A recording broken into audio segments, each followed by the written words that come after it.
Hello kabarangay! Nandito nga tayo ngayon sa Burnham Park. Ayan, dahil kinala namin ng aking ina. Dahil first time niyang umakyat dito sa Baguio. Ay.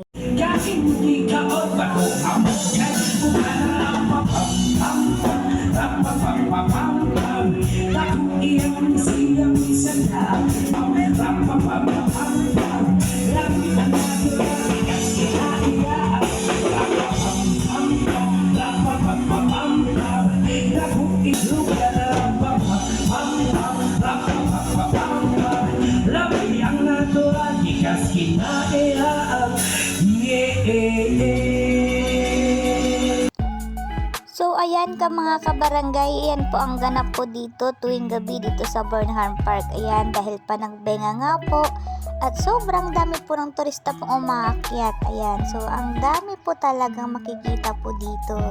So tara guys, samahan niyo akong maglibot. At ito na nga ang aking ina. Ayan, dahil first time niya umakyat dito sa Baguio. Ayan, so nagpa-picture siya dyan sa may stage, sa may panagbenga. Ayan. So, kabarangay, ngayon po namin idaraos ang birthday ng aking ina. So, tapos na nga pala ang birthday ng aking ina. Ayan. So, ayan o. Tignan nyo.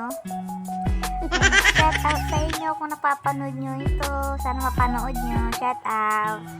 Shout out din sa pamangking kong mataba. Ayan. So, actually, mga kabarangay, gustong-gustong nang umakyat ng aking ina dito sa Baguio nung January 16 dahil birthday niya nga. Kaso nga lang, kasama ang palad, hindi siya nakapunta dahil hindi pinayagan po ng amo dahil sa kadahilan lang wala siyang kasama pa sa bahay. Ayan. So ngayon, this is it guys. Nandito na ngayon yung pangarap ni mama ko na makapunta dito sa Baguio. Ayan. So, tuwang-tuwa naman ang aking ina. Ayan. So, lahat ipapasyal namin siya dito. Iikot namin siya dito sa buong Burnham Park. Ayan. So, papunta nga pala kami sa pwesto ng kapatid ko. Ayan. Dahil gusto niya po talagang makita yung kapatid ko dun sa pwesto niya.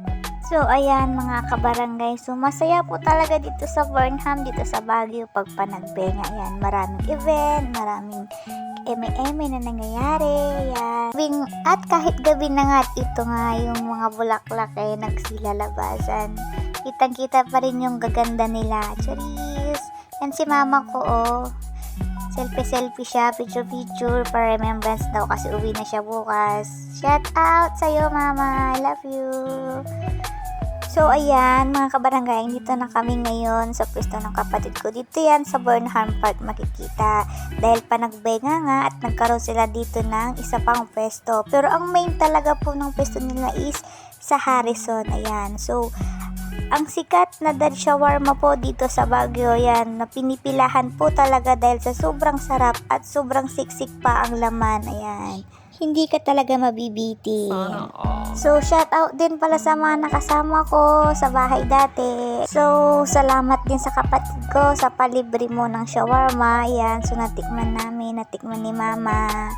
So, naghahanap na nga kami ng pwesto namin na paglalatagan namin kasi uupo kami dahil sobrang pagod talaga ni mama ko. Ayan. So, naghahanap kami ng pwedeng mapaglatagan na aming dalang mahiwagang carpet. Ayan. So, doon kami magpo-food trip. Ayan. So, naghahanap-hanap kami. So, andito kami sa may Swan Boat. Ayan. So, naghahanap lang kami ng place na mauupuan dahil inaantok daw yung ate ko, gusto niyang ipahinga. Ayan. So, tignan mo naman yung aking ina, tuwang-tuwa.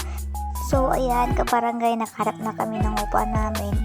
So, dito lang yan sa may tabi ng biking. Ayan. So, maraming salamat kabarangay. Huwag niyo pong kalimutang mag-follow, mag-share, comment, and mag-subscribe. So, yan. So, maraming salamat po para updated kayo sa lagi kung yung sunod na upload. Hanggang sa muli!